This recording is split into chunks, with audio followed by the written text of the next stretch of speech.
Assalamualaikum warahmatullahi wabarakatuh. Welcome back to our channel Tentor Inspiratif. Kali ini kita akan sharing tentang tes kemampuan verbal. Jadi tes ini digunakan untuk kemampuan dan kecakapan bahasa seseorang, baik secara lisan maupun secara tulisan.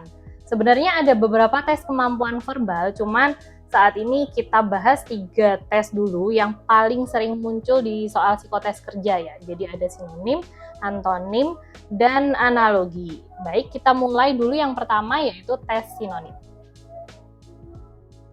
Jadi yang pertama sinonim itu kan persamaan kata. Sinonim adalah sebuah kata yang memiliki makna sama. Soal sinonim sekitar 53% merupakan kata serapan bahasa asing seperti Inggris, Arab, dan bahasa daerah.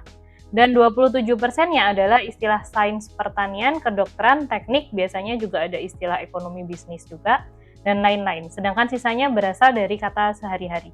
Sebenarnya kan yang ini sudah saya bahas juga pertemuan yang sebelumnya. Jadi di video yang sebelumnya sudah saya bahas, cuman hanya secara umum aja dan hanya 2 soal per subtes. Nah, ini kita bahas lebih detail.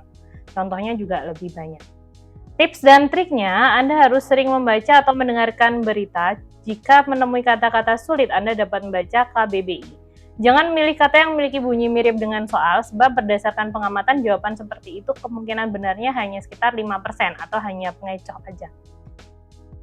Nah, ini soal yang pertama, natalitas. Natalitas itu kira-kira apa menurut teman-teman? Jadi kalau saya mengenal istilah natalitas ini pernah dengar di pelajaran geografi. Jadi natalitas itu biasanya lawannya mortalitas. Natalitas itu kan kelahiran. Kemudian kalau mistik itu apa? Ada aura mistik. Aura mistik itu berarti aura apa? Ya, kalau saya sih familiarnya mistik itu lebih dekat dengan gaib atau abstrak ya. Sepertinya lebih tepat ke kata gaib. Coba kita cek ke pembahasannya. Jadi yang natalitas itu artinya kelahiran, kemudian mistik itu adalah hal gaib yang tidak terjangkau akal manusia biasa. Jadi ini biasanya anak indigo yang bisa. Nah, yang nomor 1 jawabannya benar C, yang kedua D. Oke, kita lanjut ke soal berikutnya. Ada regenerasi. Regenerasi ini apa? Regenerasi sel. Ya bukan itu tapi jawabannya ya. Kan kita tidak sedang mencari kata sambung, tapi kita mencari sinonim atau persamaan kata. Berarti regenerasi sel itu berarti apa kira-kira? Jadi kita perlu tidur untuk ada regenerasi sel. Regenerasi itu lebih pasnya dari semua pilihan jawaban sepertinya yang pembaruan ini, pembaruan sel. Kemudian kalau layak itu apa? Ini sih soalnya masih lebih mudah ya sinonimnya. Seharusnya kita udah sering dengar sih. Nah, layak ini apa? Layak patut ya harusnya. Layak kan kalau sopan sih kurang, tidak pantas, pintar, utama juga kurang. Kayaknya yang paling pas yang patut. Nah, benar ada C, regenerasi adalah pembaruan atau pembentukan jaringan baru. Kemudian layak adalah patut atau pantas atau layak. Ini C, kemudian ini A. Oke, betul. Nah, nomor berikutnya adalah nomor 5, itu sensitif. Sensitif itu apa? Sensitif ini kayaknya lebih ke cewek ya. Cewek itu gimana? Mudah marahkah? Emosi, ekstrovert, atau simpatik? Kalau sensitif ini sepertinya yang paling pas adalah kata peka. Jadi orang yang sensitif adalah orang yang peka. Kemudian kalau injeksi apa? Injeksi apakah suntik, obat, infeksi? Ini yang bawah ini kayaknya jauh ya dari kaitannya dengan injeksi. Jadi injeksi itu artinya suntik. Coba kita pastikan lagi. Sensitif adalah cepat menerima rangsangan, ya, atau peka. Kemudian injeksi adalah suntikan atau tambahan dalam kurung bantuan, dana, dan lain-lain. Berarti jawabannya E, kemudian nomor 6 jawabannya A. Nah, kalau teman-teman keskip atau butuh pengulangan untuk beberapa kata yang agak asing, itu nanti seperti biasa kita lampirkan PDF-nya di deskripsi ya, jadi nanti bisa di-download. Berikutnya yang nomor 7 ada kompleksitas. Kompleksitas ini apa? Kalau kompleksitas sendiri kalau saya sih kurang familiar, tapi saya familiarnya dengan kata kompleks. Kompleks itu apa? Tatanan, kelengkapan, keteraturan, kerumitan, atau susunan. Lebih dekat dengan poin yang B atau D ya. Sepertinya kalau kompleksitas ini lebih benarnya ke kerumitan. Jadi situasinya begitu kompleks. Nah, bisa ke sana. Jadi kalau teman-teman agak bingung antara yang mana ya, boleh dikaitkan dengan kalimat yang biasa teman-teman dengar. Kemudian yang nomor 8 ada renovasi. Renovasi itu apa? Jadi merenovasi bangunan atau rumah itu bukan penciptaan ya, bukan juga penambahan. Peningkatan juga enggak, jadi pemugaran sih lebih pasnya. Oke, kita lihat di pembahasannya. Kompleksitas adalah kerumitan, sedangkan renovasi adalah pemugaran atau pembaharuan atau peremajaan atau penyempurnaan. Nah, yang do dan do juga. Lanjut kita ke nomor 9. Nomadik itu apa? Nomadik ini saya juga nggak terbiasa dengar nomadik, tapi saya terbiasa dengarnya dengan nomaden. Nomadik ini kan berarti berpindah-pindah gitu ya. Berpindah-pindah berarti lebih pasnya ke yang tidak tetap. B. Kemudian kalau yang 10, sebab akibat ini apa? Perdata jauh ya kayaknya. Hasil, hukum, efek atau kausal. Kalau sebab akibat kan sepertinya timbal balik begitu. Berarti lebih pas yang kausal. Oke. Nomor 9, nomadik adalah tidak tetap atau berpindah-pindah. Kemudian nomor 10, sebab akibat adalah hubungan antara hal yang menjadikan timbulnya awal dengan akhir suatu peristiwa, dan kausal merupakan hubungan sebab akibat. Berarti ya jawabannya kausal itu tadi. Berarti yang B dan E sudah selesai untuk pembahasan sinonim. Poin berikutnya ada antonim. Antonim itu lawan kata. Tips dan triknya berdasarkan pengalaman kami soal antonim sekitar 12% berasal dari kata serapan, bahasa daerah, dan bahasa asing, dan 27%-nya adalah istilah sains, pertanian, kedokteran, teknik, dan lain-lain. Sedangkan sisanya berasal dari kata sehari-hari. Anda harus sering membaca atau mendengarkan berita. Jika menemui kata-kata sulit seperti biasa, rujukannya ke KBBI. Jadi jangan bosan-bosan melihat KBBI. Nah, ini kurang lebih sama ya, tips dan triknya yang pertama dan kedua kurang lebih sama dengan yang sinonim tadi. Cuman yang perlu teman-teman perhatikan adalah yang poin ketiga. Hati-hati dan jangan terkecoh memilih jawaban yang justru sinonimnya, sebab biasanya soal ini berdekatan. Jadi habis soal sinonim biasanya soal antonim. Nah, kita masih kebiasaan cari sinonimnya. Jadi kadang salahnya karena hal receh ya. Oke, lanjut kita coba cek contoh soalnya. Yang pertama, kesempatan itu sama dengan apa nih? Sama dengan ya kan? Saya juga hampir terkecoh. Kesempatan ini antonimnya apa? Kesempatan ini jadi lebih mudah mungkin kita cari sinonimnya dulu, kemudian kita cari antonimnya. Kesempatan itu kan jangan menyia-nyiakan kesempatan gitu. Berarti peluang ya, bisa diartikan sebagai peluang sih. Nah, biasanya emang opsi jawabannya ada sinonimnya seperti ini. Berarti justru lawan katanya adalah kendala ya sepertinya yang masuk. Jadi kesempatan itu lawan katanya adalah kendala. Kemudian soal berikutnya adalah acap. Acap itu apa? Acap itu kan acap kali, berarti sering kali. Kalau sering kali lawan katanya bisa jarang harusnya, tapi jarang nggak ada di sini. Mungkin yang dimaksudkan bisa jadi terkait dengan benda. Jadi kalau jarang itu kalau dikaitkan dengan benda bisa jadi renggang atau jarak bisa. Jadi acap itu sering, lawan katanya jarang atau renggang. Itu ya, coba kita cek ke sini. Kesempatan adalah harapan, kemungkinan, atau peluang. Sedangkan lawan katanya adalah kendala, hambatan, dan gangguan. Ya, jadi jawabannya yang C. Kemudian acap itu sering atau berkali-kali, sedangkan lawan katanya adalah jarang atau renggang. Ya. Jadi cari yang paling memungkinkan aja. Kalau yang sesuai pemikiran kita kayak nggak ada, tadi jarang kan nggak ada, tapi renggang masih Oke lah, masih terkait dengan jarang. Jarang atau renggang kan sama. Berikutnya, gagal. Gagal itu gampang dong, ini harusnya ya teman-teman harusnya bisa langsung set. Nah, kalau gagal itu pasti lawan katanya adalah berhasil. Ya, yang C. Nah, kalau repot lawan katanya apa?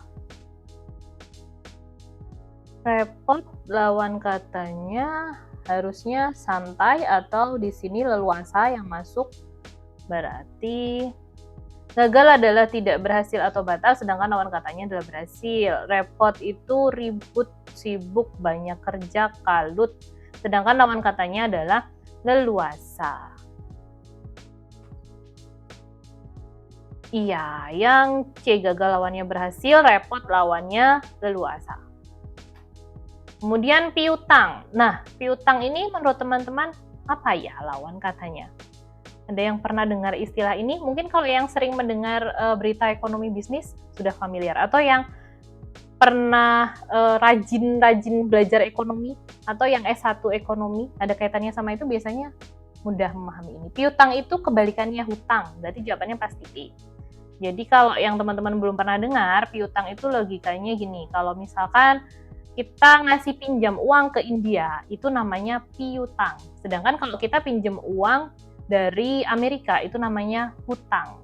Jadi piutang itu kebalikannya hutang. Jadi pendapatan kita yang masih ada di pihak lain. Ya, piutang lawannya hutang. Kalau makar ini apa? Makar ini kan lebih sering kita dengar dalam politik atau organisasi atau pemerintahan gitu ya. Makar ini pengacau bisa, sinonimnya maksudnya. Kemudian memberontak juga bisa, berarti lawannya adalah sepaham harusnya. Jadi kalau dia sepaham, tidak ada kontra. Iya, benar. Jadi piutang lawannya adalah hutang, makar itu lawan katanya adalah sepaham. Berarti jawabannya yang ini E, kemudian yang ini A. Selanjutnya ke nomor 7 ya. Nomor 7 ini homogen. Homogen itu lawannya apa? Harusnya mudah ya, teman-teman. Heterogen. Jadi homo itu sejenis, mudah mengingatnya, homogen itu sejenis. Kalau heterogen itu berbeda jenis. Berarti jawabannya C. Kalau nomor 8 kuantitas. Kuantitas itu lawannya apa? Kalau kuantitas itu kan angka, seperti itu ya. Kalau lawannya harusnya kualitas. Kualitas itu kan mutu gitu.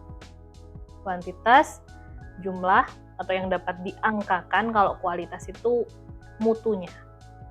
Kuantitas lawannya kualitas. Kita cek. Homogen itu satu jenis, sedangkan lawan katanya heterogen, berbeda jenis. Kalau kuantitas, jumlah yang dapat diukur dengan angka, sedangkan lawan katanya adalah kualitas. Mutu, tingkatan, kadar tidak dapat diukur dengan angka. Nah, yang C dan juga yang B. Lanjut ke nomor 9, hirau. Hirau itu apa nih? Hirau itu kan menghiraukan. Menghiraukan berarti bisa memperhatikan. Kalau lawan katanya berarti, kalau yang pas di situ mengabaikan ya harusnya. Kalau mengindahkan ini kan sinonim. Mengindahkan, memperhatikan, menghiraukan itu sinonim. Lawan katanya mengabaikan. Yang D. Kalau gugur, gugur apa? Gugur ini lawan katanya harusnya berguguran. Berguguran, lawan katanya harusnya tumbuh. Ya, coba kita cek. Hirau adalah memperhatikan, mengindahkan kewajiban, sedangkan lawan katanya adalah abai atau tidak memperhatikan. Sedangkan gugur adalah jatuh sebelum matang, runtuh, mati dalam pertempuran, sedangkan lawan katanya adalah tumbuh. D dan B. Berikutnya di kemampuan verbal ada analogi atau padanan hubungan. Jadi tips dan triknya, temukan kata kunci atau hubungan khusus antar kata pada soal. Semakin spesifik, maka akan semakin mudah menemukan hubungan kata yang sesuai. Jika hubungan bersifat terlalu umum, biasanya jawaban masih sulit ditemukan. Jika jawaban sukar ditemukan, buatlah kata-kata tersebut menjadi sebuah kalimat dengan menggunakan analogi yang ada. Hubungan kata pada jawaban harus mempunyai urutan yang searah atau sejalan dengan soal. Jadi jangan sampai kebalik. Jika masih ada waktu, baca semua pilihan jawaban untuk memastikan jawaban yang paling tepat. Langsung aja kita ke contoh soalnya ya, jadi biar teman-teman juga lebih paham maksud tips dan triknya ini apa. Misalkan seperti ini, nah jam itu menit. Kalau jam ke menit dari sini sih bisa kita tahu kalau menit itu satuan waktu yang lebih kecil daripada jam. Apakah kita menemukan satuan waktu lagi yang lebih kecil dari yang sebelumnya? Ini ya sepertinya. Kalau bulan ke windu itu kan 8 tahun. Bulan itu ya jauh dong, harusnya ini yang lebih kecil yang di sebelah sini. Nah itu yang maksudnya searah. Jadi kalau yang lebih kecil di sebelah kanannya ini, sedangkan ini kok di sebelah kirinya, berarti kan tidak searah. Lama tahun juga nggak nyambung, ini sepertinya yang pas. Jadi satuan waktu yang lebih kecil daripada menit adalah detik. Kemudian yang nomor 2, pakaian butik. Pakaian mungkin bisa dibeli di butik begitu. Kalau kita lihat dari kalimat yang lain, yang paling pas ini, obat bisa dibeli di apotek. Apotek ya, yang betul sesuai KBBI, bukan apotik tapi apotek. Nah, benar kan? Satuan waktu yang lebih kecil dari jam adalah menit dan satuan waktu yang lebih kecil dari menit adalah detik. Pakaian dapat dibeli di butik dan obat dapat dibeli di apotek. Nah, ini kalau tipe soal analogi ada yang seperti ini. Ada juga yang di sini sudah dikasih kata, kemudian kita tinggal mengisi satu katanya di pilihan jawaban, tinggal pilih.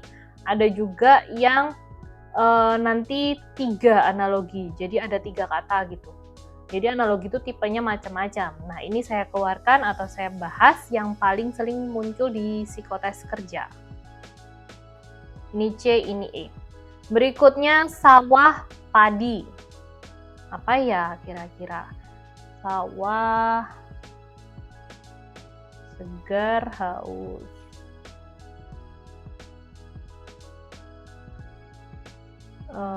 Bulat melon. Kalau menghasilkan bagaimana? Sawah menghasilkan padi. Berarti yang paling pas ya buah menghasilkan vitamin. Oh iya betul. Oh pembahasan yang bawah jadi kebuka ya. Hutan pohon. Hutan banyak terdapat pohon banyak terdapat di hutan. Oke, boleh. Atau di hutan banyak terdapat pohon, seperti itu. Berarti di sungai banyak terdapat ikan dong. Jadi jawabannya D semua. Sawah menghasilkan padi, buah menghasilkan vitamin, hutan banyak terdapat pohon, dan di sungai banyak terdapat ikan. Berarti D. Nah, Januari itu awal ya. Januari kan awal bulan. Berarti jawabannya ini ya. Udah jelas ya? Oke, jam tangan, waktu, terus yang lainnya air raksa, panjang, sentimeter.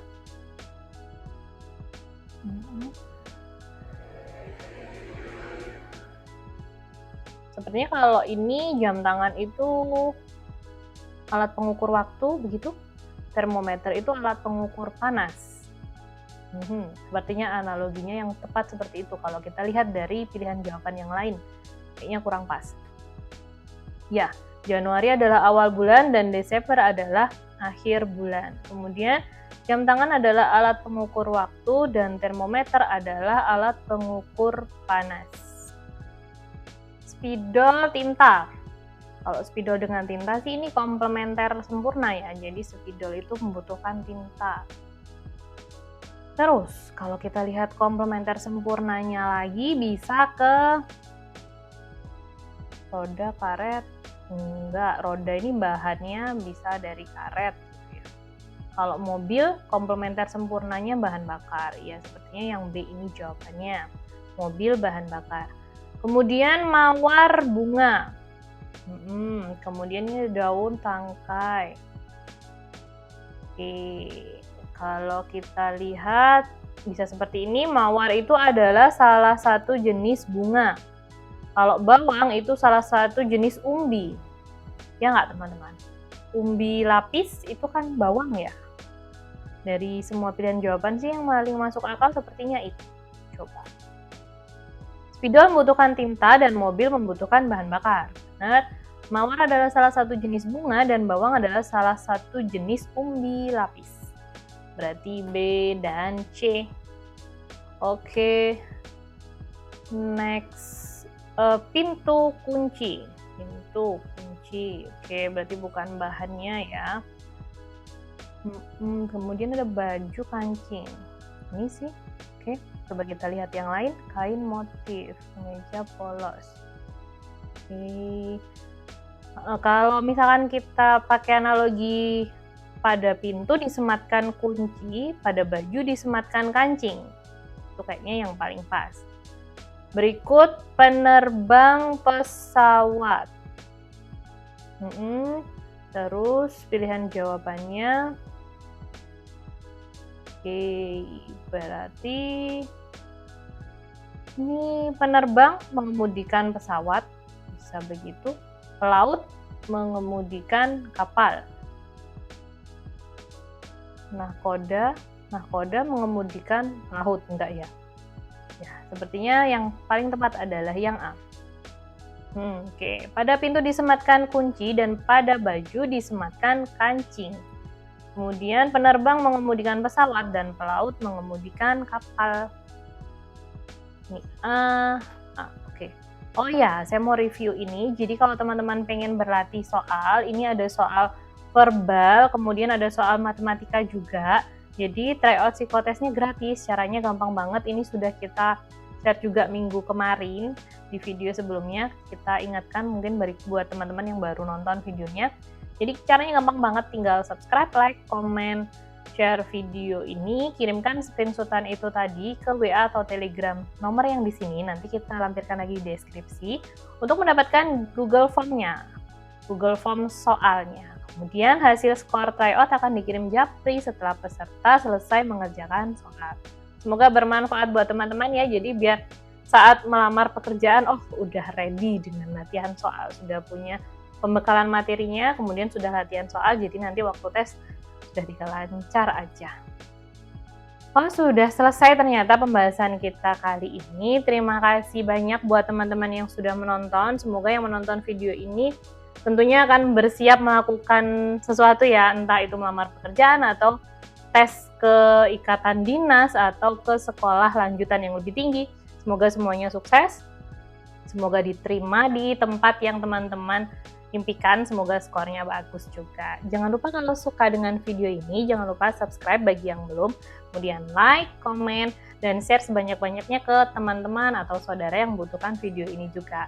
Terima kasih, sampai jumpa di video berikutnya. Bye-bye.